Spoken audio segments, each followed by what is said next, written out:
ပရိသတ်များအားလုံးပဲမင်္ဂလာပါခင်ဗျာ Star Ju Channel ကနေပြန်လည်ပြီးတော့မှကြိုဆိုပါရခင်ဗျာပရိသတ်တို့ရဲ့ကျွန်တော်ရဲ့ channel ကနေပြီးတော့မှစာရေးသူကြောင်များတန်းရေးသားထားတဲ့မုံတိုင်းထန်သောပင်လယ်ပြင်ကိုဖျက်ရွေးဆိုတဲ့ဇာတ်လမ်းလေးတင်ဆက်ပေးနေပါတယ်ဒီနေ့ကတော့ဇာတ်သိမ်းပိုင်းကိုနားဆင်ရမှာဖြစ်ပါတယ်ကျွန်တော်ကတော့နေလေးပါခင်ဗျာငအေးကြီးဆိုတာအသားညိုကိုလုံးကိုပန်းတုတ်တုတ်ခံခံမျက်နှာပြဲတဲ့လောက်မျက်ပေါက်ချင်းချင်းသွားနေငယ်ခေါ်ပြီးတော့နှကန်းမောက်ပါတယ်ရီလိုက်တဲ့အခါမှာနှကန်းအနေထားကပုံမကျအဖြူရောင်မတန်းနဲ့မဲချစ်ချစ်သွားတွေကပေါ်လာတတ်ပြီးစကားပြောကြမ်းပါတယ်ဘဝကိုတန်မိုးမထားဘဝတန်မိုးကိုနားမလဲကြက်ချီခဲ့အမှတ်လက်ဝေခရတဲ့သူစိတ်ထားကြမ်းသလိုတုံးတိုက်တိုက်ကြားခဲ့လုံးမဲ့လူစားမျိုးခံနိုင်ရရှိသလိုဒူဘီတာဘီခံပါတယ်ပွင့်လင်းမှုရှိပုံကိုတော့သဘောကျစရာကောင်းရမှာဖြစ်ပြီးဝမ်းထဲမှာတစ်မျိုးမျက်နှာပေါ်မှာတစ်မျိုးမထားတဲ့ဝမ်းထဲမှာမဲတာနဲ့မျက်နှာမှာပြုံးကအလိုလိုပျောက်ပါတယ်သူလေးနေတာမှာအမေဆုံးပြီးတော့မကြခင်မှာအဖေကညီဖြစ်သူဦးလေးစီမှာအဲ့လိုတင်းနေကြီးထွက်သွားပြီးနောက်ထပ်အဖေကိုပြန်မတွေ့ရတော့တာလောကတဲ့အကြောင်းဝေးလို့ဘုန်းကြီးเจ้าတော်မှမနေခဲ့ရတရွာလုံးကသူ့ကိုငအေးလို့ခေါ်ပါတယ်သူပိုင်ပစ္စည်းယူလေမေမေရဘာမှမရှိအင်ကြီးတစ်ထဲလုံးကြီးတစ်ထဲလေးခွာတက်လက်ပလီအစုပ်ကလေးတစ်ချောင်းလွယ်ရီလေးတွေမှာသူပိုင်ပစ္စည်းလေးတွေဖြစ်တက်မဲ့ဆရာကဒါပဲရှိပါတယ်မနဲ့နေမထွက်ခင်နွားချောင်းထက်ရပြီးတော့နေဆုံးချုံမှပြန်လာရပါတယ်ထုံထုံနဲ့နွားကိုင်းနေတဲ့အရွယ်မှာစည်ရင်ကဒါပေမဲ့အင်ကြီးလုံးကြီးကနှစ်ဆုံးထက်မရှိခဲ့ပြန်ထရေတောက်တဲ့အတက်ကိုမမှတ်မိငငယ်လေးတွေကတောက်တဲ့တောက်ကိုသာမှတ်မိပြီးတော့ထရေဝိုင်းကနေအပေါင်းအသင်းတွေခေါ်ရလိုက်သွားရင်းနဲ့ဓမြတက်ရအောင်ဆိုတော့သူကခေါင်းမခါပထမအချိန်ကျူးလွန်တော့ကလူတက်မှုမပါသူတို့မှန်းသိတာကြောင့်အိမ်ကမပြန်ရတော့ဟိုပုံးတီရှူနဲ့ဒုတိယအချိန်တိုက်ပြန်ပါတယ်အင်ရှင်ကထောက်ရတာကြောင့်လက်ထဲမှာရှိတဲ့ငှက်ကြီးတောင်ဓာတ်နဲ့ပိုင်းခြားလိုက်ပြီးဓမြမှုကျူးလွန်ပြီးတော့တပတ်တောင်မကြာခင်မှာသူ့ကိုမိသွားခဲ့ပါတယ်ဓမြတဲ့တုန်းကဘသူကဘိုးဘသူကငယ်သားလို့ခွဲခြားမှုမရှိထရေဝိုင်းကနေစိတ်တူကိုယ်တူထားတိုက်ကြတာပထမအချိန်အထားမြောက်ပေမဲ့ပစ္စည်းတော့မေမေရရပြောပါလောက်အောင်မရဒုတိယအချိန်မှာဘာပစ္စည်းမှမရလူသက်မှုကျူးလွန်လိုက်တာပဲအဖက်တင်ပါတယ်ပလိဌာနမှာစစ်ဆေးခံပြီးတော့ရုံးတင်မဲ့လို့တော့ဌာနကသူ့ကိုဘွယ်တူးအနေလိုက်ပါတယ်ရဲကစစ်ဆေးတော့သူတို့ထဲကလူသက်မှုကိုကာယကံမြောက်ဘသူကကျူးလွန်ခဲ့ကြောင်းစစ်မေးပါတယ်ငအေးကဘသူ့ပေါ်မှာမလွဲကြသူကိုယ်တိုင်ဓာတ်နဲ့ပိုင်းခဲ့တာလို့အစ်စ်ခံပါတယ်အဲ့တော့သူကဘိုးဖြစ်ကြရောငအေးကြီးကနေဓမြဘုံငအေးကြီးဖြစ်လာရပြီးသူတို့ရဲ့ဓမြမှုကျူးလွန်ခဲ့တာဖြစ်ခဲ့တဲ့ဇန်မေမေရဘာမှလည်းမရှိဟုတ်ဒီပတိလည်းမရကျူးလူချင်းကသာမငြင်းနိုင်တာပဲမမှတ်တင်ပြောစရာရှိပါတယ်ရုံးတင်တော့အမှုကြီးဖြစ်သွားရပြီးတော့ပုံမှန်396လူသက်မှုဓမြမှုချမှတ်လိုက်တဲ့ပြည်တံတည်တံဖြစ်စေတသက်တကြုံဖြစ်စေအလုတ်ကျန်းနဲ့10နှစ်ထိထောင်ဒဏ်ဖြစ်စေချမှတ်ရပြီးတော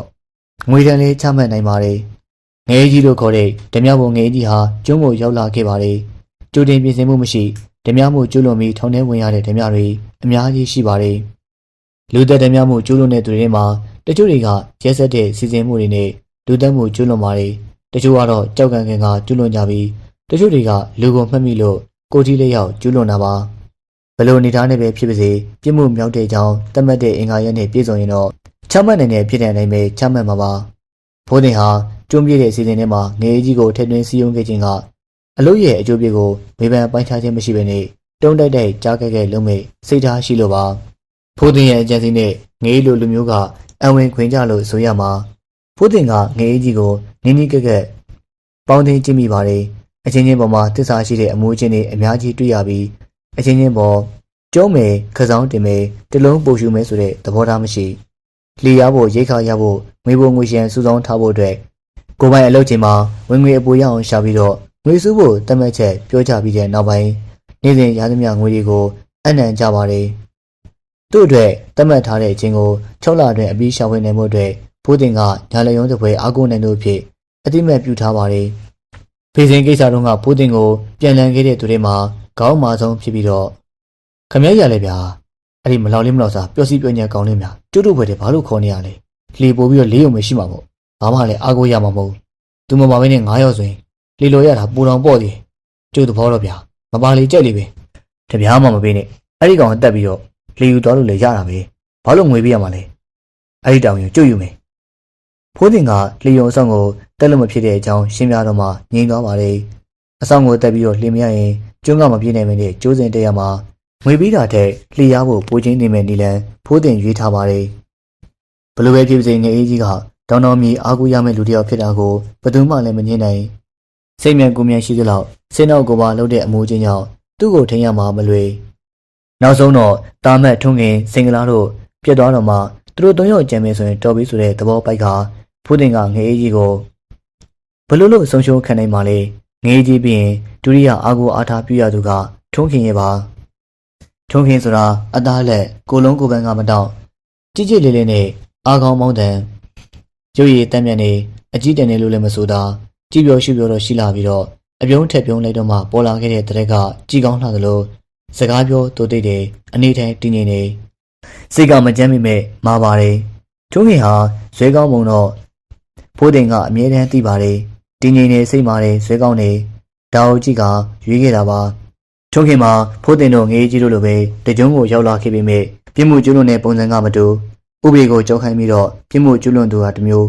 ဥပဒေကိုကြောက်မခိုင်းပြစ်မှုကျွလွန်မှုမရွေဘဲနဲ့ရုတ်တရက်ဖြစ်လာခဲ့တဲ့အခြေအနေကြောင့်ပြစ်မှုကျွလွန်ပြီးရောက်လာခဲ့တဲ့သူကတစ်မျိုးရဲ့ပါလူသားတွေပေါ်မှာလွှမ်းမိုးထားတဲ့ကံကြမ္မာဟာတသမန်နဲ့မရှိတဲတဲမမတ်မိုးပေးတောင်ရှိရကတိမ်ဆောင်သွားတာတွေကိုလည်းတိတဲ့လဲလဲရှိတယ်လို့မတိတဲ့လဲလဲရှိပါတယ်ကံကြမ္မာရိပ်တိတိတသားပြောင်းသွားတဲ့အခါတွေမှာဘဝရည်တည်မှုကလည်းပြောင်းလဲသွားတတ်ပါတယ်ထွန်းခင်ဟာကံကြမ္မာရိပ်ကြောင့်ဘဝရည်တည်မှုဂရင်းကမာပြောင်းလဲခြင်းကိုခံရတဲ့သူမိဘတွေကမြေပိုင်ရှင်အစ်စ်မဝင်းမိမဲ့30ကျော်လယ်မြေတွေနဲ့တကွခိုင်းနွားအပြည့်စုံကရိယာအပြည့်စုံကိုယ်လေကိုဦးစီးလုပ်ရတဲ့အဆင့်မှာတည်တည်ငြိမ်ငြိမ်ရက်တည်နိုင်တဲ့လေသမားအဆင့်ဝင်တွေတစ်ဖက်မှာကုံလောင်ပြီးတော့ကုံမှုတဲ့လုပ်ပါထိတ်လို့ကနှစ်ဖက်နှစ်လမ်းဝင်ဝင်နဲ့အများကြီးတူလှူနိုင်စားနိုင်တင်းတင်းစွာနေနိုင်ပါတယ်သားသမီးလည်းများများဆဆမရှိထုံးခင်ပါမှတယောက်တည်းပဲရှိတာပါထုံးခင်ကတာဦးထုံးခင်ရဲ့အောက်ကတမီမိန်ကလေးထုံးခင်ငယ်ကချူချာလွန်းလာကြောင်းပညာသင်နောက်ကျခဲ့ရသလိုတားကိုစိတ်မချဖြစ်ခါမြို့ကျောင်းကိုမပို့လေတော့ဘုန်းကြီးကျောင်းစာလောက်ပဲတက်ပါတယ်ရှေးတိလေးအစင်လာကိုမျက်နှာမူကြတဲ့မိဘတွေကသားသမီးပညာရေးကိုအလေးမထားလေသမားသားသမီးဟာအချင်းတန်းအရွယ်ရောက်ရင်လေလုပ်ငန်းခွင်နဲ့ဝင်ရမယ်ဆိုတဲ့အယူဆကိုတရည်သူဆွဲလို့ထားပါတယ်အရွယ်ရောက်လာတော့လုပ်ငန်းခွင်နဲ့ဝင်ရပြီးသားသမီးတွေရဲ့အိမ်တော်ရေးကိုမိဘတွေကသာ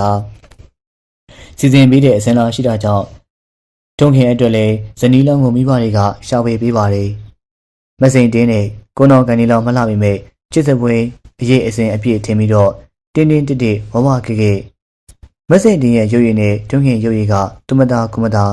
နှစ်ဖက်မိဘတွေရဲ့ပစ္စည်းအနေထားကလည်းအတူတူပဲဖြစ်ပြီးတော့သူနှစ်ယောက်မှာကောင်းခါစရာအကြောင်းမရှိသလိုကိုယ်ပိုင်ချစ်သူတွေရှိနေပါတယ်ဆိုတဲ့ပြဿနာကလည်းမရှိသူရဲ့စိတ်ကူးတွေကရည်ရွယ်သူတို့ရှိပြီးအဲ့ဒါကလည်းရည်ရွယ်ရုံပဲရှိတာပါအပတ်အသက်အဆက်ဆက်မရှိစိတ်နှင်းကရည်ရွယ်ုံသာအပတ်သက်အဆက်ဆက်ဘာမှမရှိစိတ်နှင်းမှာရည်ရွယ်သူရှိတယ်မရှိဘူးဆိုတာအတိအကျမသိရပေမဲ့သတင်းအစနာလည်းကြားဘူးတာမရှိအနေထိုင်ကတိတ်တိတင်းငင်တယ်လို့အေးလုံးရိုးလုံးတယ်လို့အများကဆိုထားသူအင်ဂျင်နီယာမပြည့်တပြည့်ရှိလာတဲ့သူတို့ရမှာသူ့เจ้าကိုเจ้าကအဖုံးဖီမလုပ်တာသူတို့နှစ်ယောက်ကိစ္စမှာလူကြီးရဲ့စီစဉ်တဲ့အတိုင်းလူငယ်တွေရဲ့ဂျားထဲမှာလည်းအစဉ်ပြေချုံးမွေးခဲ့ပါတယ်ထုံငင်တို့ဘက်ကအိမ်တဆောင်လဲစေးကနွားတချင်းစိန်နေတို့ဘက်ကလဲတဲ့ပွဲခန်းဝင်ပစ္စည်းနဲ့အကျွေးအမွေးတာဝန်ယူပါတယ်နှစ်ဖက်ဆွေမျိုးမိတင်ကားတွေပေးရလာခဲ့တဲ့လက်ဝဲပစ္စည်းတွေကိုနှစ်ဖက်မိဘတွေကအတိုးအထိမလို့သူတို့ကအပိုင်ပေးဖို့သဘောတူပါတယ်နေကောင်းရက်သားရွေးကတရွာလုံးကလည်းစားသားဖို့အားခင်းနေကြပြီးအိမ်အသင့်နွားအသင့်လဲအသင့်နဲ့ဒါပေမဲ့ကိုယ်ဘက်ဆန်တဲ့ကိုတောက်ပြီးတော့မူးတာဘာဖြစ်လဲကွာငါမူးလေဘယ်သူ့လူထင်းရမှာလဲငါအကြောင်းမပြောနဲ့နော်ဘယ်ပြောတဲ့ကောင်တွေကတော့ဟမ်ကောင်တွေရောကောင်မတွေရောအောက်ပါထင်းတယ်ငါ့ကိုရှင်နေကောင်ရှင်ထွက်ရတာဟွန်းတာစိန်နဲ့ကွာတစိန်နဲ့ပဲရှိတယ်ငါမိုးပြီးပြောနေမို့နော်ငါဘလောက်တော့မမူးဘူးကွာနေရာသူနဲ့ချင်းရောက်ပြီဆိုရင်တာစိန်အတန်ကတရွာလုံးကိုလှမ်းမိုးနေပြီးအရက်လည်းမတော့ရမနေနိုင်မူလာလေးမှလည်းရွာရှိပြားကနေအနောက်ပြားထိပကြမ်းတက်ရမှအိပ်ပျော်သူတကယ်တော့တတိရှိသူမဟုတ်အရက်အာကျဲတဲ့သူပါဇက်ကအာကျဲတဲ့လောက်ခေါင်းကတော့အမာရွတ်တွေကြီးပါပဲ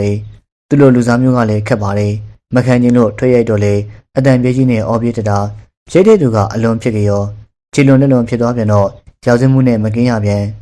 ်တာစိန်ကမမူးဘူးဆိုရင်တော့စကားတော်မှပြောတာမဟုတ်မူးမသာပြောချင်ရပြောတဲ့ကောင်သူ့ကိုအရေးတယူလို့လို့ကတော့ခွေးဟောင်းတာထားကြည့်သလိုဟောင်းတဲ့ခွေးကိုအညိုးနဲ့ရဲသလိုဖြစ်မှာပေမဲ့ဘေးမဲ့ထားလိုက်ပါတယ်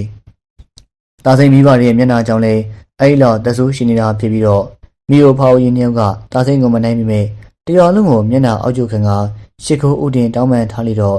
့မူယူပြီးရန်ကားလေးခဏပဲလို့ခွင့်လွှတ်ပါတယ်ပြီးတော့တာစိန်ကလည်းအမှားဘူးဘယ်သူပဲဝါဆိုတာခေါင်းတက်ပြီးတော့ကျဲလင်းမလို့တဦးတယောက်ကိုအမည်နဲ့မရည်ရွယ်မတိကျွန်းုံပြုကနေလဲကြပါတယ်တကြီးရဲ့ထေတုံးကြီးတော်သူ့ကိုဘေးမဲ့ပေးထားလိုက်ပါတယ်တကြီးစိတ်လုံးမကြတဲ့အခါလေးနဲ့တွေ့ရင်တော့မတက်တာချိန်လုံးစာမိပါတယ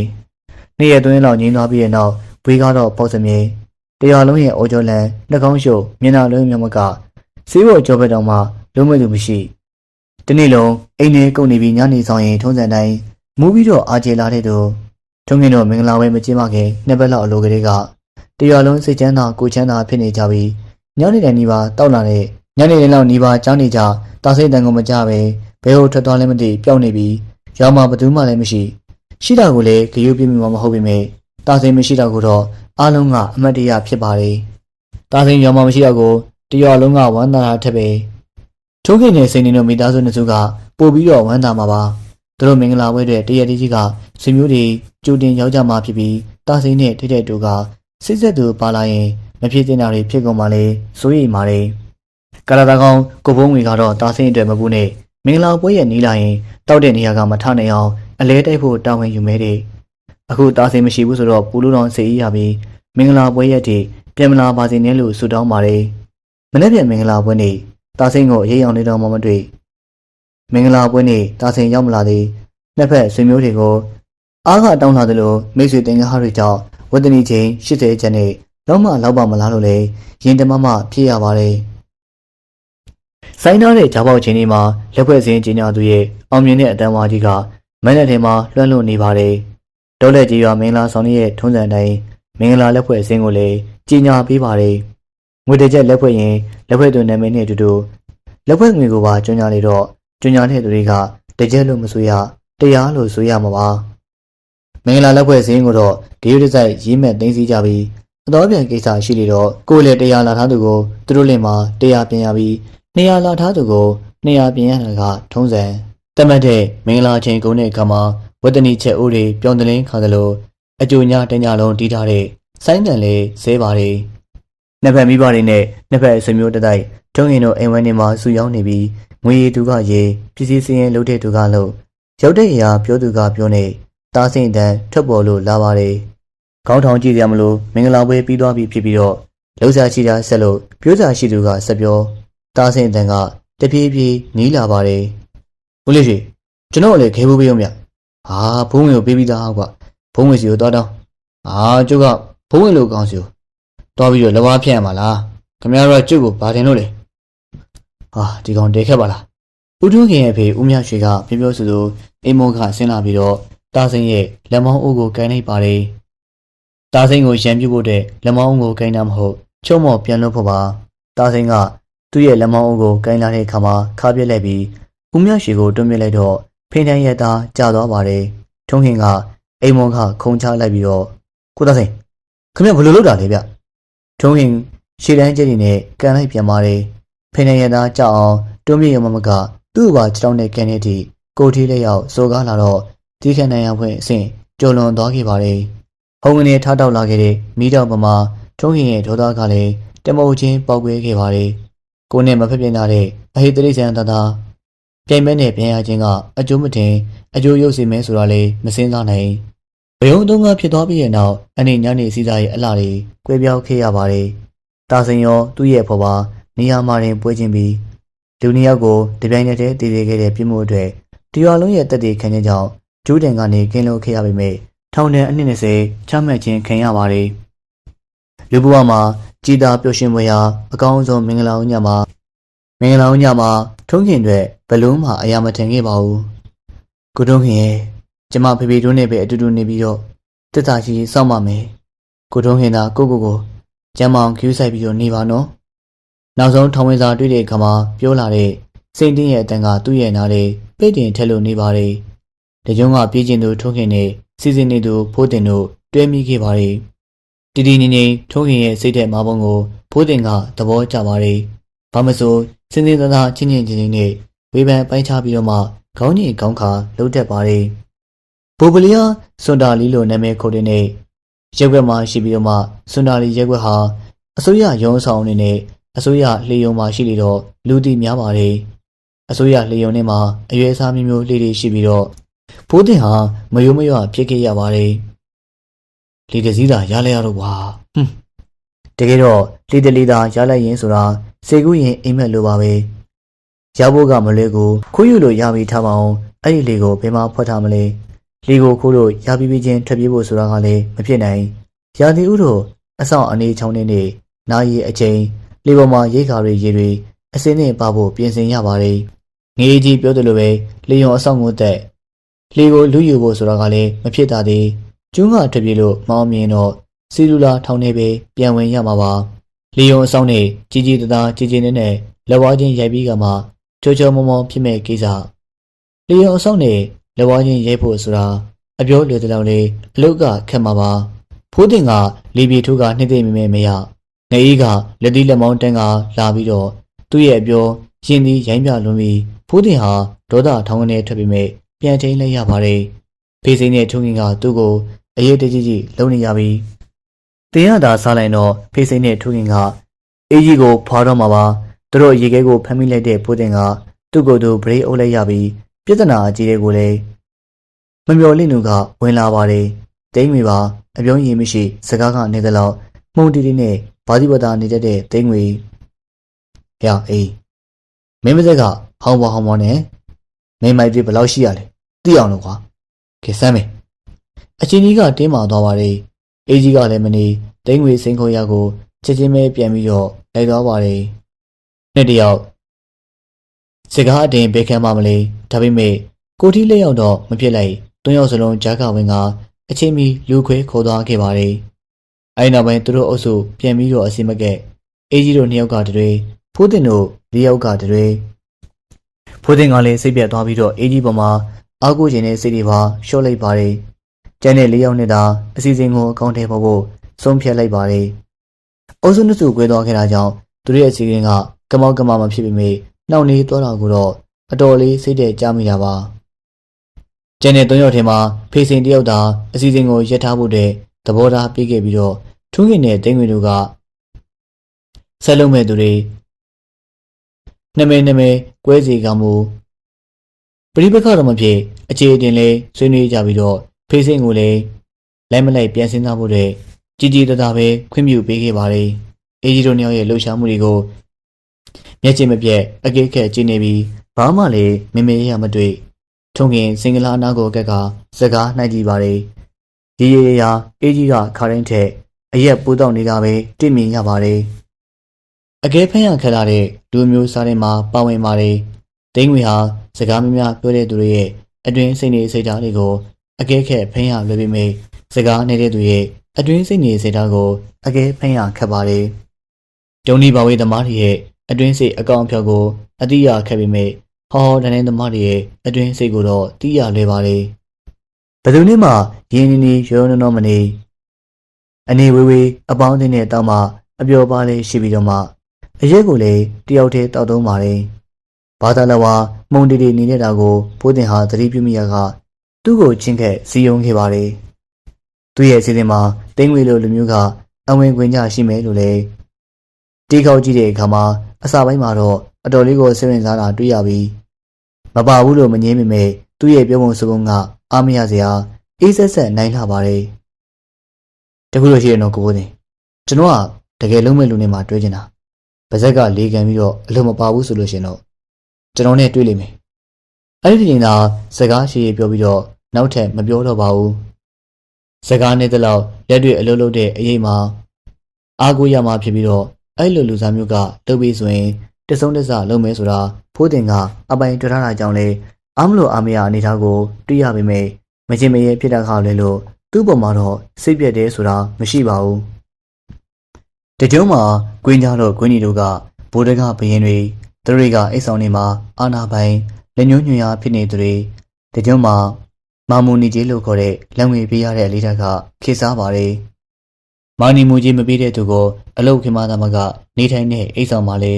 စားတော့နေထိုင်ပုံတွေကိုမျက်စိတောက်တောက်ကြည့်က အပြစ်မျိုးမျိုးရှာပြီးတော့နိုင်နှင်းတက်ပါတယ်သက်ဆိုင်ရာထောင်မှုတွေကိုတိုင်ခွင့်ရှိပေမဲ့အကြောင်းမထူအရာမတင်အညိုးဖွဲ့ခြင်းပဲခံရပါတယ်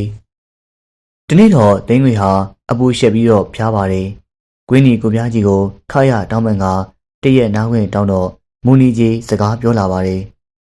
ကျွန်တော်အလုံးမစင်းရင်လို့မဟုတ်ပါဘူးကိုပြားကြီးဟာတကယ်ဖျားနေလို့ပါမနေ့ကချိန်အဖျားမတက်နိုင်တော့ကျွန်တော်အလုပ်ဆင်းပါမယ်ဟေးကောင်ပတ်ချင်းတွေချေလာမပြောနဲ့မာနီကြီးမပေးနိုင်အလုပ်ဆင်းရမယ်ဒါပဲကျွန်တော်မလွယ်သေးလို့ပါဗျာလွယ်တဲ့ကပေးပါမယ်ဟေးကောင်တကြုံမှာနောက်မှဆိုတာမရှိဘူးကွာရော့ဗရံများရော့နေကားပဲကဲဒါဆိုလေပြီးရမှာပေါ့ဗျာသူ့ရဲ့လက်သေးချက်တွေဗျာကြီးမျက်နှာကိုရောက်သွားခဲ့ပြီးတော့အငိုက်မိခံလိုက်ရပြီးဗျာကြီးကလက်ထဲကတုံးနဲ့ပြင်ရိုက်ပြီးမိတစ်ချက်သာထိပြီးတော့တင်းငွေလက်ထဲဒုတ်ပါသွားခဲ့ပါတယ်မောက်ကုံလဲနေတဲ့ဗျာကြီးဟာကိုယ့်အကိုပြန်မထနိုင်တင်းငွေကဝိုင်းနေကယူကြီးထိသွားပြီးမှမကစီလူလာထောင်းကတိုက်သေးရောက်သွားခဲ့ပါတယ်တကိုးပြေးမှထိုးဝင်ထအာကျေတဲ့သူမဟုတ်တကြုံမှာဗိုလ်တကဘရင်ကွင်းเจ้าတို့ကွင်းနီတို့ကိုလှမ်းသူမရှိကွေဟာမှသာပါဇက်တဲ့နဲ့ပြေးရဲကြတာဒိန်းတွေကတော့လက်တွေ့ရပါဒိန်းတွေကထောင်ထဲမှာပဲဖြစ်ဖြစ်တကြုံမှာပဲဖြစ်ဖြစ်အကျဉ်းသားမှန်သမျှစကားဆက်မိတဲ့အခါတိုင်းကိုဘဝဆယ်ချောင်းဒီကိုပြန်ပြောဖို့ဝင်မလေးပါဘူးအဲ့ဒီထဲမှာဒိန်းတွေကတော့မပါသူ့အကြောင်းကိုဘယ်သူမှလည်းမပြောစကားဆက်မိလို့အမေးရှိလာရင်လေခေါင်းခါပါတယ်ဖိုးတင်ကမင်းလမကမေးလာတဲ့အခါမှာတော့လူတက်တဲ့လို့တက်ခဲ့တယ်ဗျာတက်စရာလည်းကြံနေတယ်အဲဒါကြောင့်ကျွန်တော်တကြုံကနေပြီးဖို့တဲ့သဘောတူခေါင်းချင်းခဲ့တာဖိုးတင်ရဲ့ကြိုးပမ်းချက်ကရုပ်လုံးမပေါ်သေးပေမဲ့ကောက်ကြောင်းထင်လာခဲ့ပါပြီလှီရဖို့ကတကြတဲ့လောက်ရှိနေပြီဖြစ်ပြီးတော့လူရတာကငွေတောင်းတဲ့ငွေကသူတို့နိုင်တဲ့အားနဲ့မမျှငွေရှာဖို့အတွက်ခေါင်းချင်းဆိုင်ကတိုင်ပင်ရပါတယ်ရိုးရိုးငွေစုလို့ကတော့နေ့ကြီးကြာမှဖြစ်ပြီးဒီကြားထဲမှာရှိတဲ့ငွေလေးကပုံပေးဖို့တဲ့ပြဿနာကဖောက်လာပြန်ပါတယ်ဘိုးပလီယာနဲ့ရန်ကုန်ကူးတန်းနေတဲ့မဟာရာဂျာတင်မောစိုက်ကလာတိုင်းမြန်မာပြည်ကအကျဉ်းသားတွေပါလာပြီးသူတို့မူလလုပ်ကိုင်တဲ့လမ်းဖောက်တစ်ခုအလုံးမှာနောက်ထပ်ရောက်လာတဲ့ကျင်းသားတွေနဲ့အစားထိုးကလူဟောင်းတချို့ကိုမြောက်အလမန်ကျွန်းမှာရှိတဲ့တေတော်ဌာနနဲ့ပင်လယ်ကွင်းမှာရှိတဲ့တင်မောချင်းကိုပို့မယ်လို့သတင်းထွက်လာခဲ့ပါတယ်ဖိုးတင်တို့တွေအကြီးကျယ်အုံနောက်ချောရပါတယ်တေတော်ဌာနနဲ့တင်မောချင်းကိုသာအပုတ်ခံရရင်တော့အစီအစဉ်အားလုံးပြတ်မှာပါပိုးတဲ့အစင်းထဲမှာမပါမှကျွန်တော်တို့အစင်းထဲမထည့်ပါနဲ့လို့ပါဇက်ကတနာခံလို့မရထုံးစံလုပ်ရပြန်ပါတယ်မူနီကြီးပါမစွတ်မဖို့ပေးလို့တော့မရသူတို့တောင်းတယ်လို့ပေးရမှာဖြစ်ပြီးအဲ့လိုကိစ္စမျိုးတွေမှာရွှွတ်ရွှွတ်ပေါ်ပေါ်တောင်းလို့မရှိအဲ့ဒီအတွင်မှာသတင်းတစ်ခုထက်ထွက်လာပါတယ်တကြုံကနေထမပေးပါဘူးလို့ကိုယ်တိုင်ခံဝင်ပေးတဲ့သူတွေအကျဉ်းသားမဟုတ်ဘဲနဲ့လူလူအဖြစ်နေထိုင်ခွင့်ပေးပြီးတော့တေတော်ဌာနနဲ့တင်မောချင်းမှာလက်ခစားတဲ့အဖြစ်ခံထားပေးမှာပါ free အဖြစ်နေထိုင်လို့တဲ့သူတွေစီကရှောက်လာခေါ်ယူမယ်လို့သတင်းရပါတယ်ပထမသတင်းထက်ဒုတိယသတင်းကရင်ုံရတာအထိတက်တာခွင့်ရစီပါတယ်ဒါပေမဲ့လေစင်နှလုံးဒုံဒုံချကရင်အေးအေးမနေနိုင်သူတို့လိုတဲ့ဥယျာဉ်နဲ့ရှောက်ထားသူဥယျာဉ်မကန့်ရင်တော့ချောဆွဲမှာတေးကြပါတယ်တမနဲ့တန်းစီတဲ့အချိန်မှာပန်ချာဘီထောင်မှုကကျုံမင်းကြီးအမိန့်ကိုဖျက်ပြပြီးတော့သူ့စီကိုချက်ချင်းစီရင်ပေးကြဖို့တဲ့တောင်းတော့ဒုတိယသတင်းကအမှန်ဖြစ်လို့သွားပါတယ်တေတော်ထောင်နဲ့တင်မောချင်းမှာအလုပ်လုပ်မဲ့သူတွေအတွက်ပြီးတဲ့အခွင့်အရေးကအကျဉ်းသားဖြစ်ကလွတ်လပ်ခွင့်ပေးမှဖြစ်ပြီးဒါပေမဲ့ကျုံးမှာပဲနေရမှာပါအလုပ်ချက်တွေအတွက်လာဆောင်ငွေက15ကျပ်ရိုးရိုးအလုပ်သမားအတွက်12ကျပ်နေထိုင်မှုအိမ်နဲ့အလုပ်ခွင့်ဝတ်စုံကိုအခမဲ့ပေးမှာပါအလုပ်ချိန်ကတစ်နေ့10နာရီတပတ်ကိုတစ်ရက်နားရမှာဖြစ်ပြီးတော့ရက်အားမှာကိုယ်ပိုင်အလုပ်တွေကိုလုပ်နိုင်ပါတယ်ရက်အားမှာအလုပ်ခွင့်စရင်လာစာရဲ့အကျိုးချပြင်အချိန်ပိုကြီးပါခံစားခွင့်ပြုမှာပါတာမယာအိမ်တော်စုခေါ်ထားနိုင်ပြီးတော့အိမ်တော်စုရောက်လာရင်တစ်လ4ချက်အပူကြီးခံစားခွင့်ပြုမှာပါရုတ်တရက်အမြင်မှာတော့သူတို့ပြီးတဲ့အခွင့်အရေးကအပြစ်မြင်စရာမထင်တကယ်တော့တကြုံရောက်အကျဉ်းသားတွေကိုသူတို့လက်ထဲကရေးလိုပဲတွန်းတွန်းမှောက်လို့မှောက်လုံးနိုင်ပြီးတော့ထားရနေစီရသွားရမှာပါသူတို့ပြုသမျှနှုတ်ရမှာဖြစ်ပြီးတော့အဲ့လိုအနေထားရှိတဲ့သူတွေကိုအခွင့်အရေးတွေပေးတာကလိုလားထက်ပိုတယ်လို့ပြောမယ်ဆိုရင်လည်းပြောနိုင်ပါတယ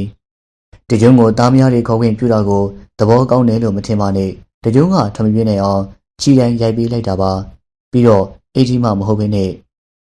လားလေပါရိုက်ဆိုပေမဲ့ပါရိုက်ခံတဲ့သူကအရိုက်ခံမှမသိအောင်ရိုက်တက်တာကတော့နေချေသမားတွေရဲ့ပရိယေပါဖရီးဆိုတဲ့ဆွဲလုံးနဲ့ပဲလာဆောင်ငွေစနစ်ချက်ဆိုတဲ့မက်လုံးက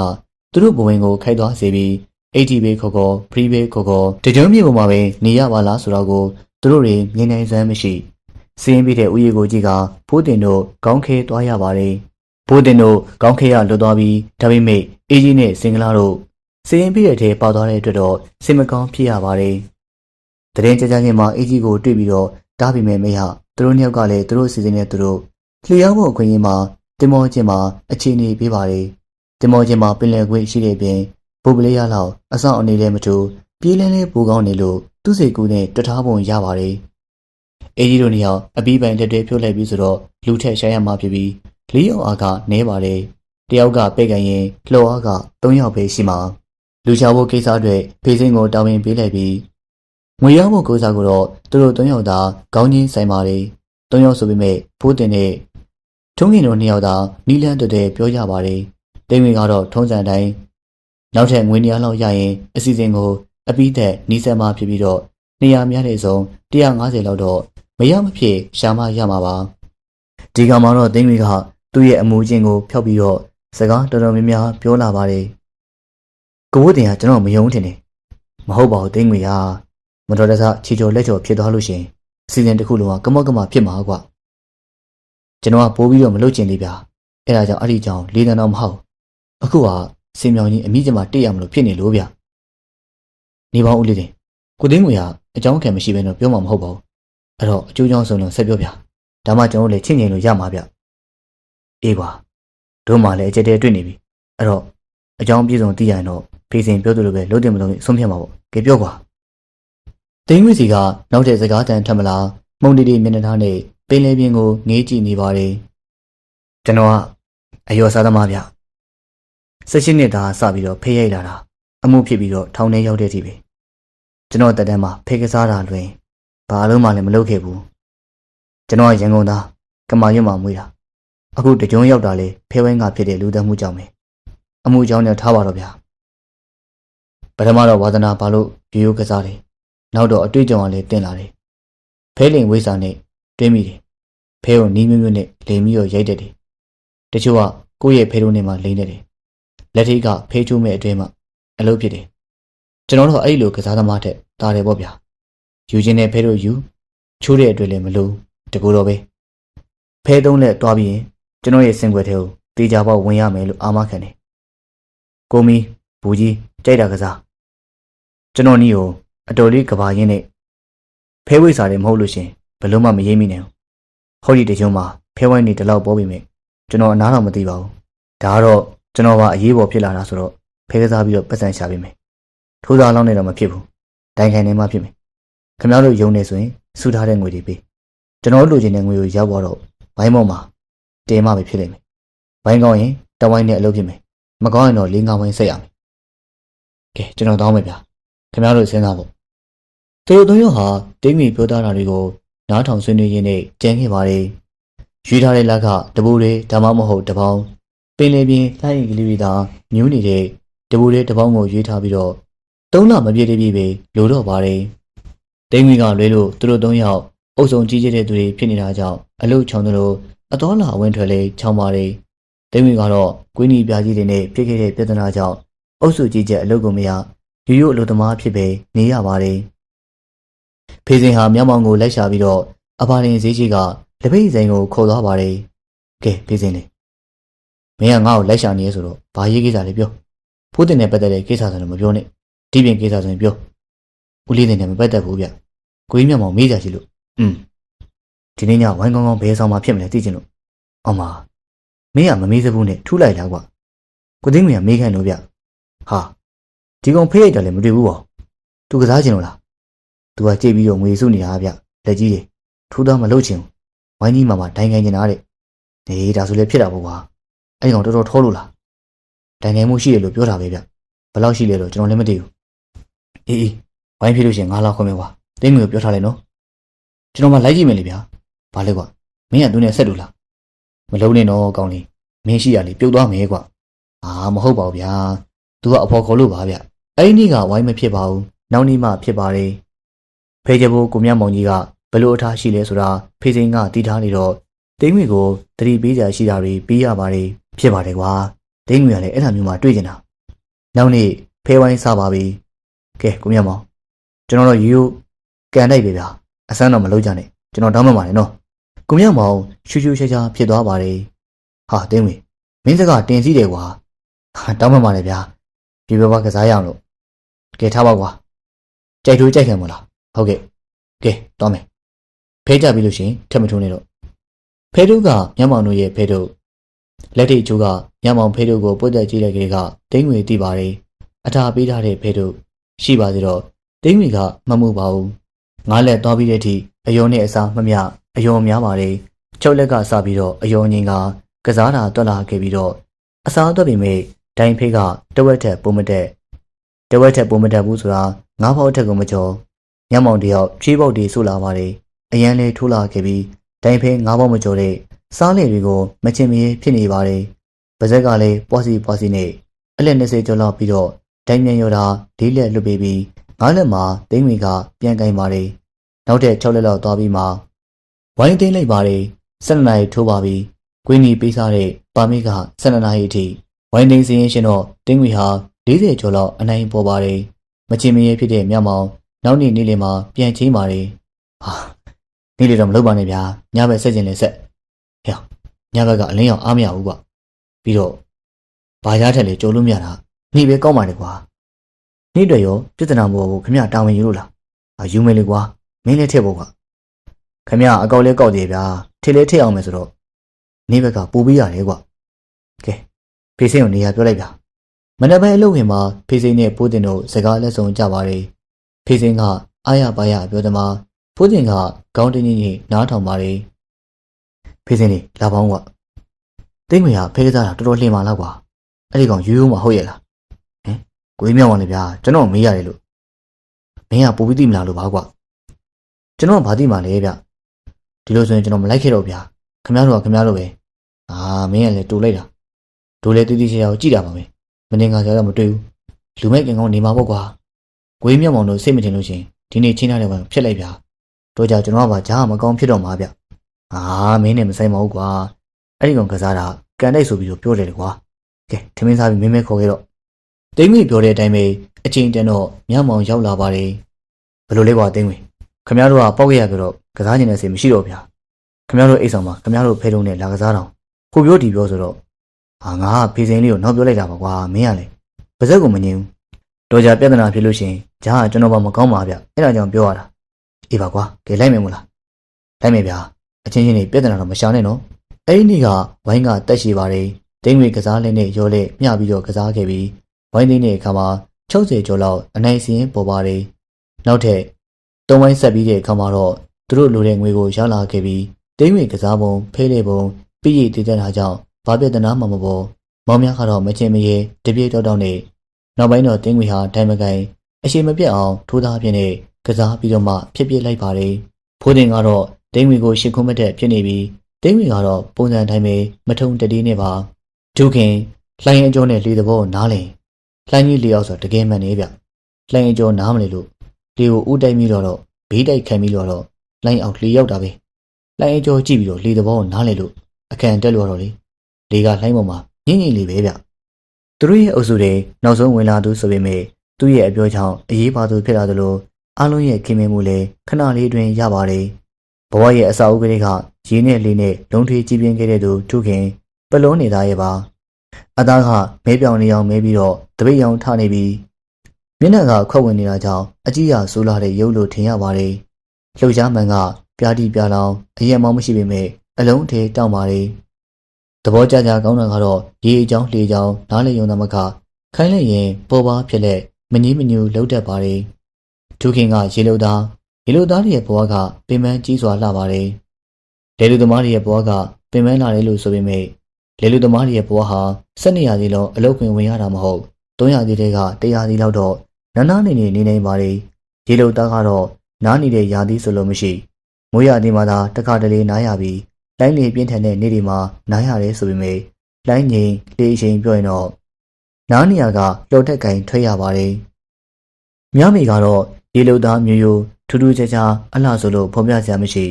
ပင်လေလေးနဲ့နေဘူးချင်းကြောင့်အသားမေးတာကတော့ထင်ပေါ်ပါတယ်။သူတို့ရဲ့ပတ်ဝန်းကျင်မှာအသားမေးတာကစားပွဲစရာစကားမဟုတ်မဲပြီးတော့ပြောင်းလေလှလေးလို့ဆိုရမှာတနခါဘေးကြတယ်မတင်ငကိုမဲပြီးတော့ပြောင်းနေတဲ့အသားရင်တိုင်း မြမီရဲ့တိတ်လာတာပဲလို့အထက်တဲ့ခက်ကဆိုခဲ့သူကထူးခင်ရဲ့ပါမျိုးရိုးတနဂုံဒရက်တွေမချားနားထားတဲ့သူတို့ရဲ့ပတ်ဝန်းကျင်မှာချစ်ချင်းမြတ်တာကတန့်စင်ရိုးစင်ပါတယ်ကိုရင်ဘယ်နှယောက်ဆိုတယ်ဆိုတာလည်းမရှိသူတို့ပတ်ဝန်းကျင်မှာဆက်ဆံမှုကလွတ်လပ်ပါတယ်ဒါပေမဲ့တော့စီးတော်ထားပါတယ်မြမီခေါင်းငိမ်ပေးလာခဲ့တဲ့အဖြေကိုရပြီးတဲ့နောက်ထူးခင်ကဒေါဘပိုတက်လာပါတယ်တုံယုံလှိုင်းနေကုန်မှုတခြားလူတွေတက်ခေါက်ပြန်မိသူကမပြန်ဒီတမိုးဒီတနွေအာတုံခွန်ဆိုင်ကျိုးသားမှဒီတဆောင်မျက်နှာပန်းလှမှာပါဇီးသားကြောင်ရင်နဲ့ရောက်ကမလောင်းကြီးကိုစကားအပေါ်တွေဇာမချက်နေအောင်နှုတ်ပိတ်နိုင်မှမို့မြေပေါ်မှာနေတဲ့အချိန်ထက်ရင်းနဲ့လေပေါ်မှာနေတဲ့အချိန်များလာပါတယ်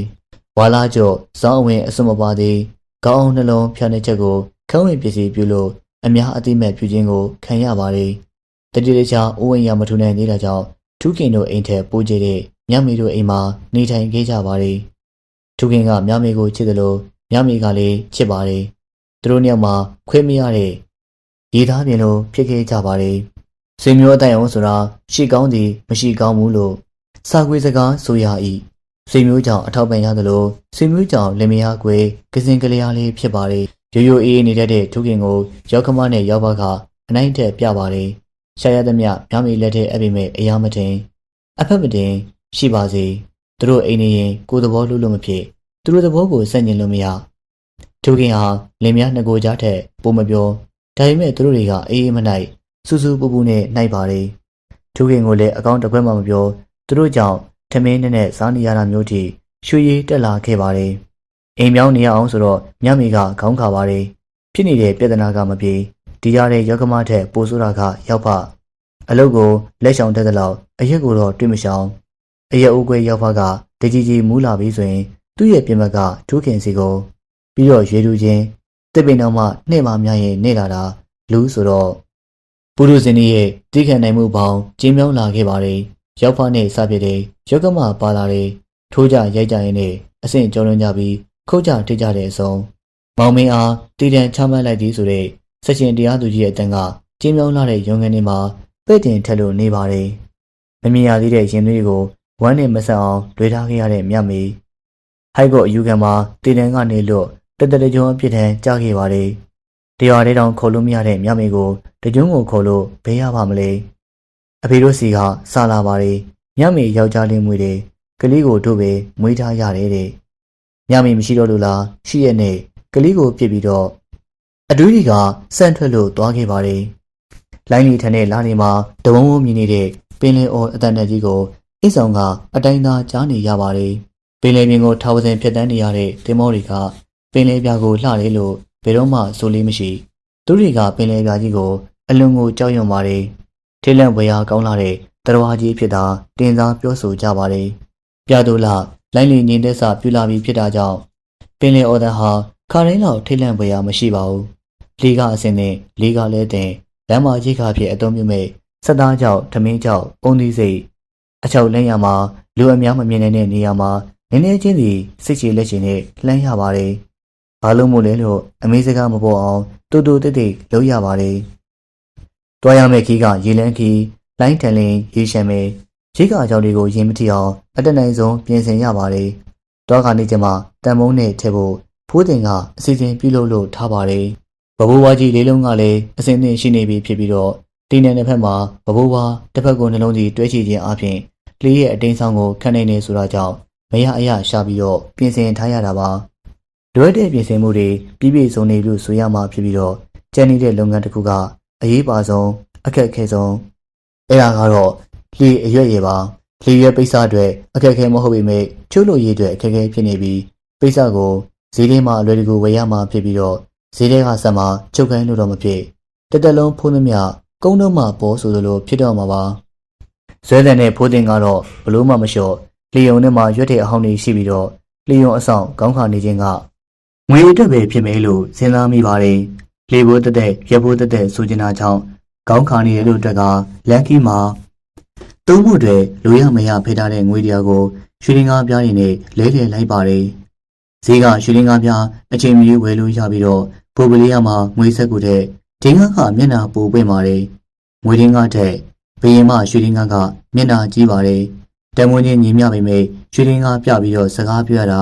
ပို့ပြီးတော့အရာရောက်ပါတယ်လေယုံဆောင်တဲ့ကိုတော်ကျော်ကဈေးကိုက်နေတာကြောင့်အတော်ကိုချွတ်ရပြီးနောက်ဆုံးတော့ဖာတီးယူရမယ့်ရွယ်စုံနဲ့ပေးရတဲ့တန်ဖိုးမမျှစေကမူကျင်းမိပြီးတော့ယူလိုက်ရပါတယ်အမောင်ရိတ်ကိုခုကထွင်ရမယ့်ဖိုးတင်တို့လူစုလောက်ဝင်တွေကိုရွေးထားတာကတဘာဝကြပါတယ်ပြင်ဆင်မှုအားလုံးကအစင်းသင်းဖြစ်လို့နေပြီဖြစ်ပြီး9ယောက်စလုံးရဲ့လှုပ်ရှားမှုတွေကခါတိုင်းနဲ့မတူတော့ကိုတော့သူတို့ကိုယ်တိုင်သတိပြုမိကောင်းမှပြုမိမှာပါဘေးကမြင်ရတဲ့သူတွေဖို့ကတော့သတိပြုမိစရာကိုရှိနေမှာပါရှင်ထဲမှာပြပေါ်နေတဲ့ဇိုးရင်ပူပန်မှုတွေဟာသူတို့မျက်နှာပေါ်မှာမဖုံးတာမကွဲတာစိတ်လှုပ်ရှားမှုလုံခြုံနေတဲ့သူတွေရဲ့တွာလာလှုပ်ရှားဟန်စကားပြောတဲ့ပုံတွေက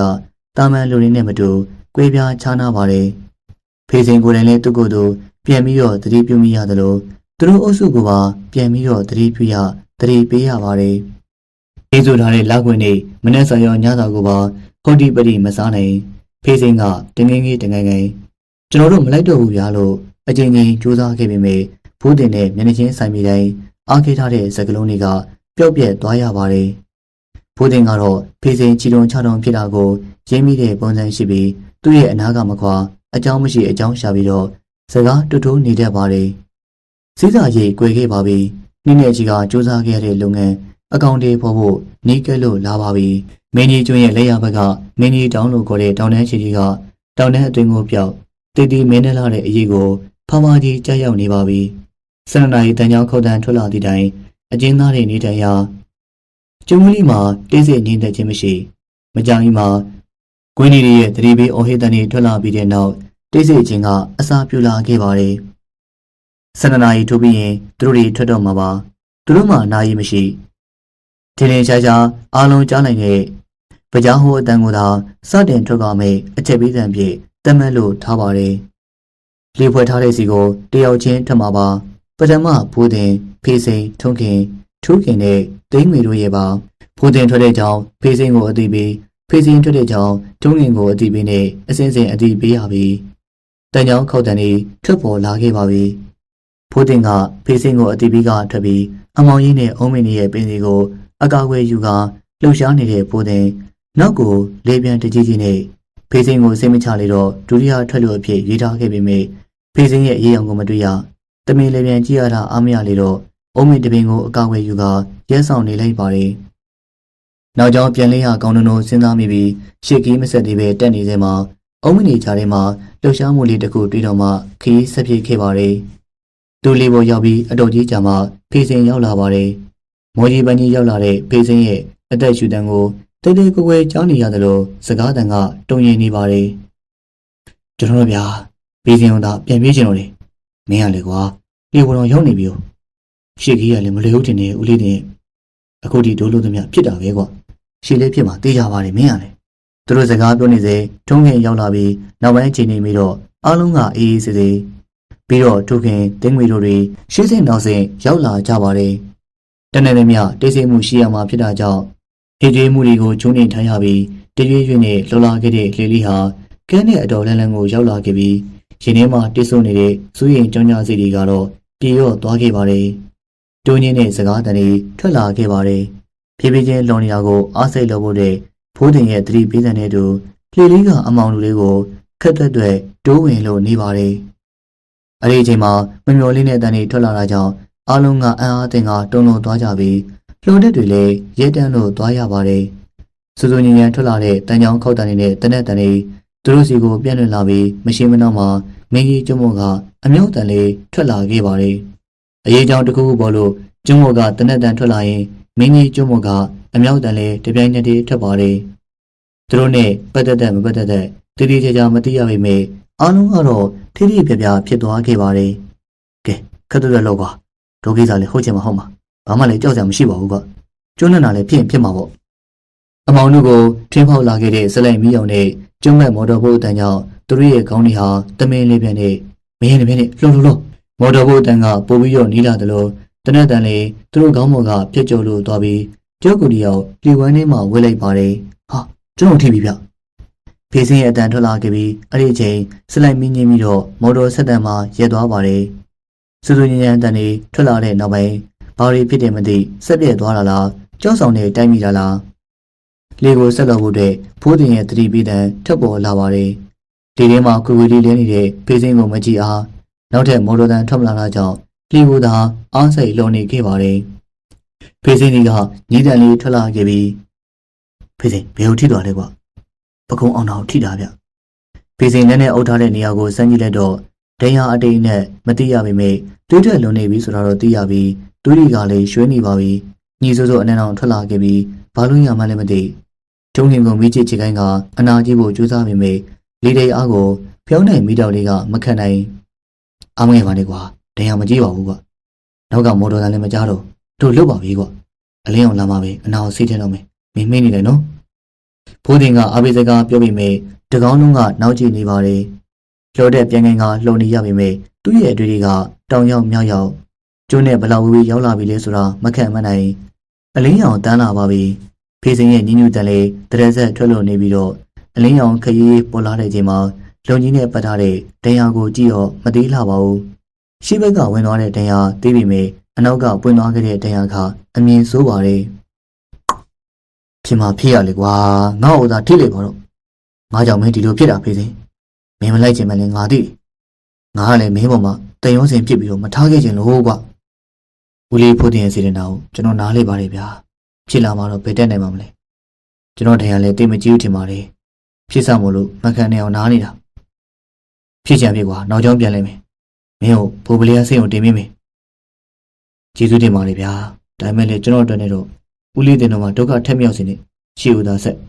ကျွန်တော်ထိုင်နေကျွန်တော်ခံရှိပါသေးဖေးစိတ်တွေအားလုံးကစိတ်မကောင်းဖြစ်ကြပေမဲ့နောက်ကျောင်းပြန်လဲဖို့တော့ဘယ်သူကမှသဘောတူခြင်းတဲ့ပုံစံမရှိတိတ်ဆိတ်လို့နေပါတယ်နေကလည်းဘူးပင်လယ်ထဲမှာမို့နေထွက်တာနဲ့အပူချင်းကပြင်းလာပြီးဖေးစင်းကလည်းညင်းနေပါတယ်ကြောက်ရောက်လာမယ့်အပူတန်ကိုကောက်ဝဲပေးဖို့နီးလန်းလည်းမရှိစောင်းတဲ့ခြုံပြီးထားပါတယ်ဖိုးတင်တို့၄ယောက်သာနောက်ကျောင်းပြန်လဲရေးမလဲရေးအခြေတင်ပြောဆိုနေကြစေဒါပေမဲ့အာမကြီးနောက်ကျောင်းပြန်လဲလူတို့ကဖိုးတင်တယောက်တည်းသူတို့ပြောတာလေမငင်းတာဒီလောက်အခက်အခဲကြားကလွတ်မြောက်လာပြီးကမှတကြုံအာနာပိုင်နေစီကိုသူတို့ရဲ့ခန္ဓာကိုယ်မအပ်ခြင်းဖေးစင်းကိုမကင်းတွေလို့မငင်ညာလို့မဟုတ်သူတို့အားလုံးတွေ့ရမယ့်ပြဿနာအရေးအကိုပြောလာပါတယ်ဦးလေးတင်ကျွန်တော်အချင်းကိုကျွန်တော်သိပါတယ်ဗျာပင်လေထဲမှာသာဆွန့်ပစ်ခဲ့ပါတော့ဟာမဟုတ်တာကွာမင်းချင်းနေအဲ့လိုမစိုးသေးပါဘူးကတေးအောင်မရှုံးနဲ့ငါ့လည်းမင်းအတွက်ဘာလို့ပေးရမလဲလို့တိုင်ပင်နေကြတော့မေးကျွန်တော်တို့ဒီတိုင်းဆက်ပြီးတော့ခံမနေခြင်းဗျာဒီဘောကွာရှင်းမလူနေတဲ့ကျုံးနေတော့တွေ့မှာပေါ့ကျုံးတွေ့လို့ရှိရင်မင်းနဲ့ငါနဲ့နေခဲ့ကြမယ်မင်းတရားပြောက်မှာပဲခရီးဆက်ကြတာပေါ့အားတင်းထားပါအောင်ကကျုံးတွေ့ရင်လည်းခရီးမဆက်ပါဘူးမင်းတရားပြောတဲ့ဒီကုပြီးမှစောင့်နေမယ်ကွာကဲတင်းဝင်နေထုံးရင်ငါတကူပြောချင်တယ်ဒိုနောက်ချောင်းပြန်လိုက်မယ်ကျုံးဝင်ရောက်တဲ့ခါမှာဒုနှစ်ယောက်ကိုထားခဲ့ပြီးတော့မင်းတို့တို့ရောက်ခရီးဆက်ဒုနှစ်ယောက်တနေရာမှာပုံနေမယ်မင်းတို့ပြန်ထွက်လို့ခရီးအတော်ရောက်မှစကားအောင်ပြောင်းဝင်မယ်ဟာဖြစ်ပါမလားကိုဘိုးတင်ကကျွန်တော်လွတ်တာမလွတ်တာထက်ပဲခမောင်းနှစ်ယောက်တော့ကောက်ထိုးခင်တို့ဘယ်လောက်ရောက်ပြီလို့ထင်လဲ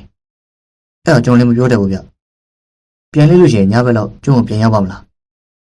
းရောက်ကောင်းမယ်လို့ထင်တာပဲဒါဆိုရင်မင်းတို့တော့ရောက်သဘောအောင်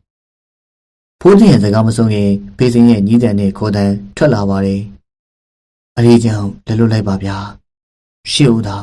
ဟာဘယ်ဖြစ်မလဲကွာမင်းတို့ငါ့မှာတာဝန်ရှိတယ်မင်းမသေးစေအောင်ဘိုးကလေးရောက်ပြန်ရောက်မှာတို့တွေသေးတယ်မပေးနိုင်ပါဘူးကွကျွန်တော်တို့မပြောင်းဘူးဗျာတင်ရင်လမ်းမှာပြစ်ခဲ့ရှင်ရင်ခေါ်သွားဟုတ်ပြီလားထူးခင်ကအကြံတကူပေးလာပါတယ်ဖေးစင်းရဲ့အနာကိုစားငယ်နဲ့စေကြောပေးရင်တော့အနာမရင်းနိုင်အခက်အခဲတက်တာမှာပါတွယုံတယုံအနာဆိုရင်စားငယ်ရည်နဲ့ကြက်ပါတယ်ပင်လယ်ပြင်မှာတွယုံတယုံမဟုတ်တဲ့အနာတွေကိုမကြခဏစားငယ်ရည်နဲ့စေကြောပေးရင်နဲ့စေမတိရပဲပျောက်တယ်လို့အတွေ့အကြုံရအကြံပေးလာပါတယ်အဆုံးတော့လူနာရဲ့ဆန္ဒကိုမေးတော့ဖေးစင်းကခေါင်းငိမ့်ပါတယ်ဒိန်းဝင်နဲ့ထုံးရင်ကဖေးစင်းကိုချုပ်ပေးပြီးဖူးတင်ကတော့ပင်လယ်ရည်နဲ့တရားကိုပေပေနေနေဆေးပြီးပါတယ်ဖေးစင်းရဲ့အော်ဒန်ဟာဘလို့မှနားချမ်းသာကြမရှိရုံးငယ်လုံးအားကြီးတော့လီတောင်မှောက်မလို့ဒိန်းဝင်တို့မနေထင်းရပါတယ်ဖေးစင်းဟာအတန်တကြီးနဲ့အဆက်မပြတ်အော်လိုက်တာကြောင့်အန်ကျိတ်ထားတဲ့ဖူးတင်မျက်ရည်တွေကျလာပါတယ်ထိုခင်ရဲ့ဆိုမှန်တယ်လို့ပြောရမှာပါအနာကိုစေးကြောပြီးတဲ့အခါမှာဖေးစင်းငြိမ်သွားပါတယ်ညီးတန်လည်းထွက်မလာအိပ်ပျော်လို့သွားခဲ့ပါတယ်တယောက်တည်းလည်းအနားယူဖို့အစီအစဉ်ရပြီးဒါပေမဲ့ကြောတော့မဆန်နိုင်လှေကားတီးပြီးတော့ဖေးစင်းအတွက်ပါနေရပေးရလေတော့နားလေရတဲ့သူက ဒူးဘော်ခေါင်းတွေကထိုင်ပြီးအိပ်ရပါတယ်ညနေဆောင်တဲ့အထိဖေးစိန်ငြိမ်သက်လို့နေပြီးအားကြောင့်တော်ကြောင့်ရေကိုတစိုးစိုးတောက်နေကြရာလက်ခွေးလက်မှာရေပြတ်သွားမှဆိုလေတော့ချွေတာဖို့တတိပေးရပါတယ်ညနေခင်းမှာတက်ခဲ့လာတဲ့လေးကငင်းငင်းတသားမရှိမကြမ်းလှပေမဲ့ထမ်းပါတယ်။နှွေးရည်နေတဲ့သူတို့အတွက်လန်းလန်းဆန်းဆန်းရှိသွားစေပြီးရုပ်ဖွင့်ထားပြီးမဲ့လေရွေနှုံးကမမြင်လှော်အားလေးကျလာပါတယ်။ကုန်ခန်းသွားတဲ့ခွန်အားကိုအစားအသောက်နဲ့ပြန်လည်ဖြစ်တင်ရမှာဆိုပေမဲ့ပါလာတဲ့စားတောက်တွေကဆာလောင်မိုးတိမ်မှုဝမ်းမီမငြိမ်သက်စေုံသာရှိပြီးခွန်အားကိုတော့မဖြည့်စွမ်းနိုင်ပါလာတဲ့ဝတ်သားကြောက်တွေကမင်းမရှိလေတော့ဘာမှလုပ်လို့မရထမင်းကြောက်ကိုရင်းနေနှုကအုံကြီးကြောက်ဝါပြီးတော့မျိုးချနေရပါတယ်။တညနဲ့တနေ့ပဲရှိသေးတာပင်လေပင်ကိုနောက်ထပ်ဘယ်နည်းရဲ့ပြတ်သိမ်းရမလဲမသိငရဲပုံတမျှထင်မဲ့ခဲ့ကြတဲ့တကြုံနဲ့ဝီယာကိုရောက်လာပြီးဖြစ်တဲ့ပြင်လူတော်ရီရောင်ကြီးကိုပါတွေ့ရပေမဲ့သူတို့မှမပြောမရှင်နိုင်စကားတပြောပြောတချင်းတကြောရှိရမယ့်ကြီးမှာတိတ်ဆိတ်လို့နေပါတယ်။အဲဒီချိန်မှာဖေးစင်းရဲ့ကြောင်ကတန်းអော်လိုက်တဲ့အတန်းကြောင့်ပြပြတလဲဖြစ်သွားကြပြီးဖေးစင်းရဲ့နှဖူးပေါ်လက်တင်လိုက်တဲ့ဖိုးတင်ချက်ချင်းပဲပြန်ရုပ်လိုက်ပါတယ်။ဒီကိုယ်လုံးကချစ်ချစ်တော့ပူလုံနေပြီးတရားအပြင်အဖျားပါဝင်လာပြီလားမသိ။ကြောင်ကတန်းပြောနေတာတွေကိုကြားရတာနားမချမ်းသာစရာဖိုးတင်တယောက်ကောင်းကိုတွတ်တွတ်လေးရမ်းလိုက်မိပါတယ်။ကြောင်ကတန်းပြောနေရကကြောင်ချောက်ချာလှုပ်ရှားလာပြန်ပါတယ်။ဖိုးတင်ကပြိပက်ပြီးတော့ထိန်းထားရပြီးဖေးစင်းအတွက်ကတော့မျောလင်းချက်မုံဝါးသွားပြီလို့ခံစားနေရပါတယ်။ကံမမြင်လည်းမမြင်ပင်လယ်ပြင်မှာမျောကျင်ရမျောနေကြတာ3ရက်ရှိပြီဖြစ်ပြီးတော့ရောက်ချင်ရရောက်ပေါ့ချင်ရပေါ့တကြုံကလွှင့်ရင်ပြီးတော့သဘောမူနိုင်ခဲ့ပေမဲ့3ရက်မြောက်တဲ့အခါမှာစိတ်တွေကဖျို့ဖျဲဖြစ်လာပါတယ်။လှော်လက်ထက်နားလေတွေကများလာခဲ့ပြီဖြစ်ပြီးဖေးစင်းရဲ့ခြင်းလေးလည်းပူဆိုးလို့လာပါတယ်။ရှင်နဲ့လေကိုကျင်းကျင်းပါတယ်ဆိုတဲ့ထိုးကင်အောင်နှုတ်ဆိတ်လို့နေပြီးရောက်ရှိနေတဲ့အနေထားနဲ့ရှေ့အနေထားကိုပြီးတော့ဘာမှရေးရမရှိ၄ရက်မြောက်တဲ့နေ့ဖေးစင်းဟာညီအောင်မရှိသလိုလှုပ်ရှားအားလည်းမရှိခွေးခွေးလေးငိမ့်သက်ကဝင်းသက်ထွက်တဲ့မြင်မြင်လေးရှူနေစေတနေ့လုံးတာယာခဲ့တဲ့လေးကထမ်းလာခဲ့ပြီးထန်းတဲ့လေးကလေချမ်းဖြေပြောင်းသွားခဲ့ပြီးတော့ငင်းနေတဲ့ရေပြင်လေးလှုပ်ရှားလာကလိုင်းရီလေးကနေလိုင်းကြီးတွေဖြစ်ကြွတက်လို့လာပါတယ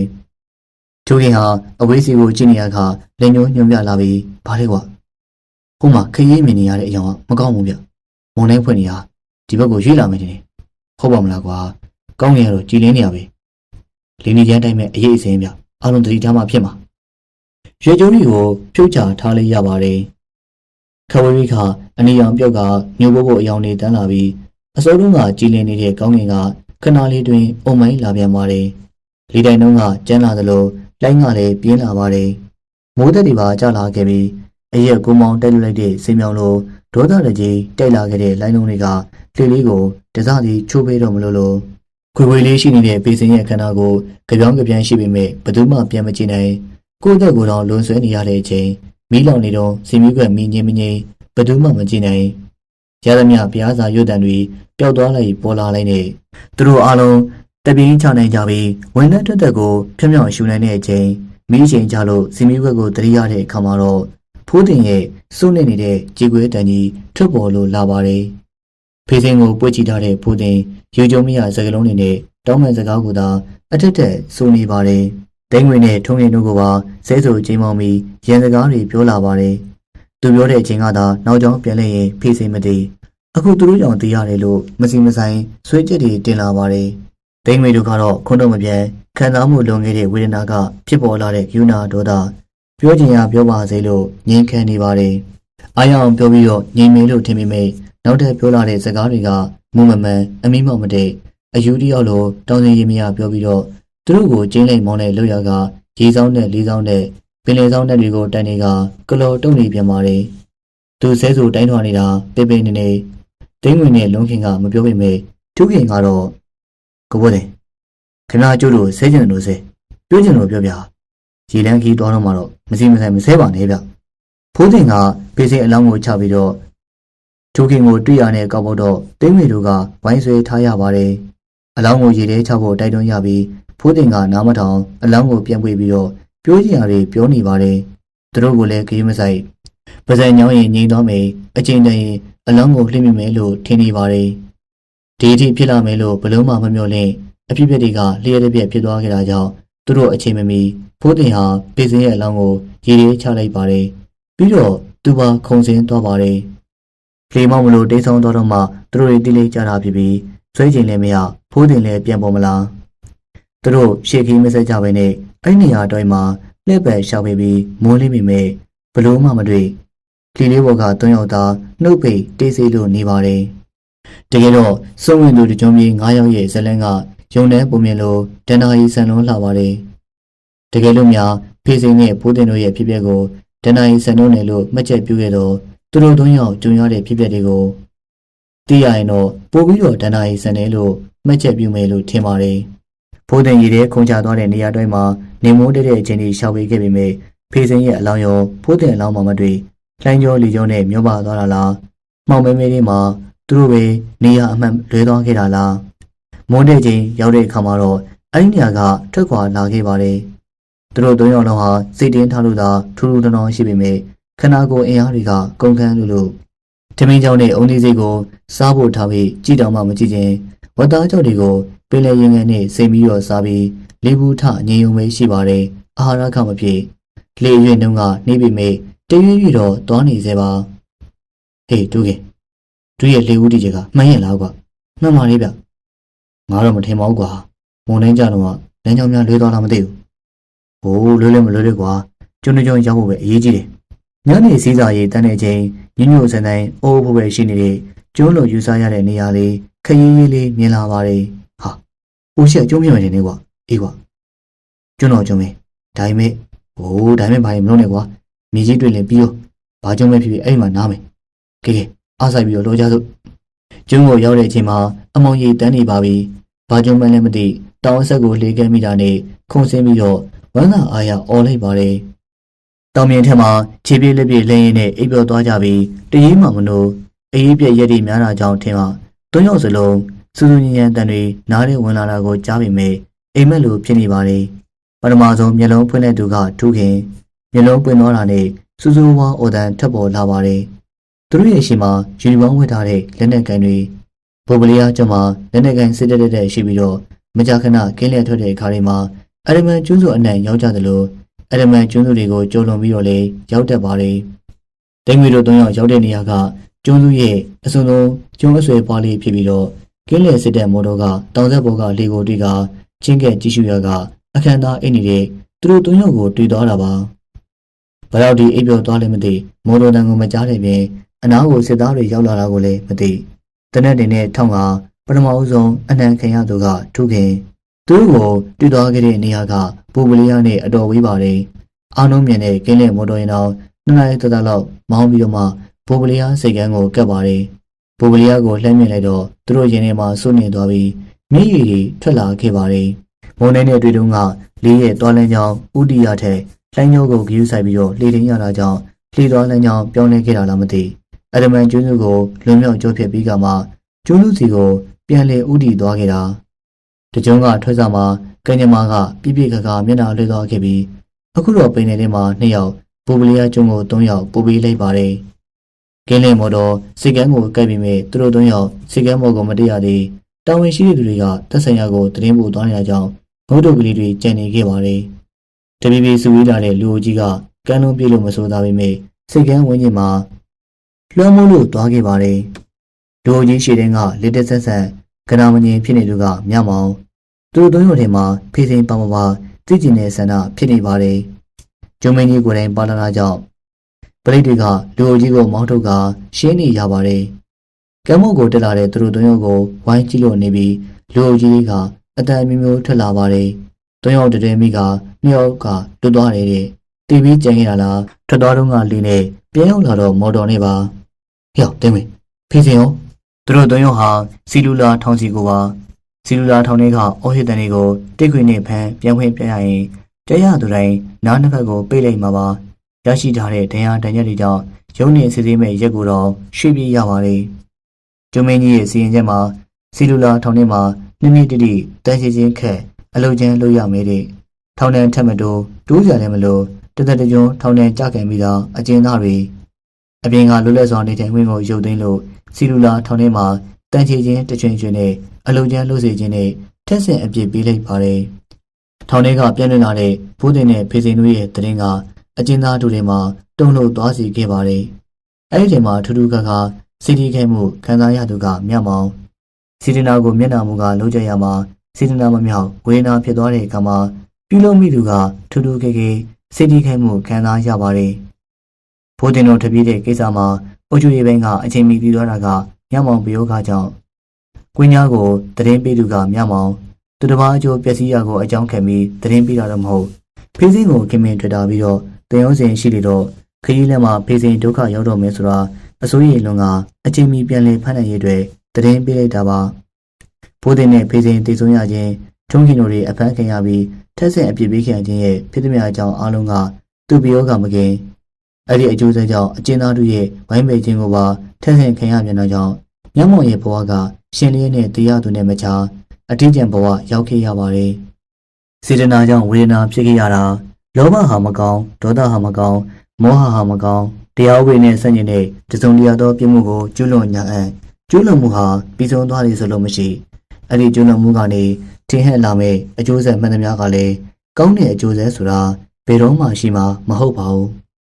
ပြည်သက်တဲ့နာဆင်ကြရတဲ့ဇလန်လေးကတော့စာရေးသူကျော်မြတ်တန်းရေးသားထားတဲ့မုန်တိုင်းထံသောပင်လယ်ပြင်ကိုဖြစ်ပြီးဆိုတဲ့ဇလန်လေးရဲ့စသိမ်းပိုင်းပဲဖြစ်ပါတယ်